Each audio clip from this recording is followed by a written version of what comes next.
Des pas de danse cadencés au rythme de battement des tam-tams du groupe folklorique le plus en vue du petit village de Mbanga, dans l'arrondissement de Djan, région du centre.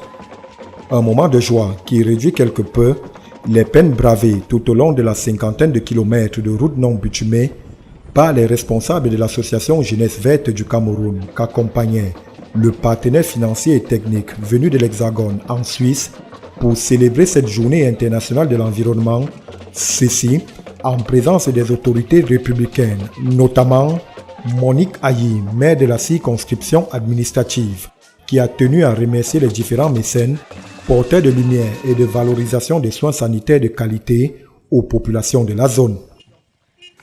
Ce que je voudrais dire, c'est un gros merci. Un gros merci parce que les populations n'auront plus, depuis quelque temps d'ailleurs, non.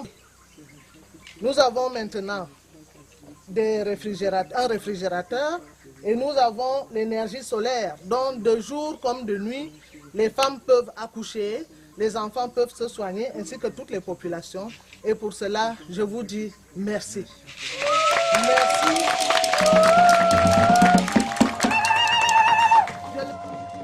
Un sentiment affiché tout au long de cette rencontre au travers d'applaudissements fournis de nombreux convives qui ont convergé à quelques mètres de la place de fête de circonstance pour toucher du doigt le Solarship, ce frigo solaire consacré à la conservation des médicaments dans ce centre de santé de la Petite Bourgade. Nous avons commencé avec ce projet pilote qui est vraiment pilote avec 6 centres de santé et on peut dire que ça marche bien, la technologie marche, mais c'est la diffusion, on ne peut pas s'arrêter à 6. Le pays est grand et donc on aimerait quand même aller plus loin que ça. Et c'est pour ça que nous avons initié aussi cette conférence pour promouvoir et chercher des partenariats.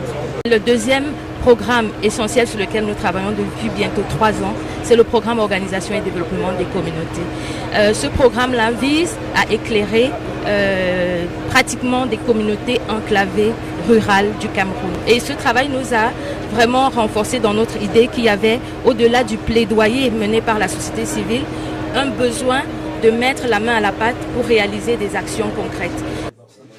Une œuvre charitable et innovante, fruit d'un partenariat gagnant-gagnant entre la commune et le programme d'organisation et de développement des communautés, PODC, une collaboration qui vise à procéder dans les tout prochains jours à l'électrification du petit village par le biais des panneaux solaires à base de cellules photovoltaïques.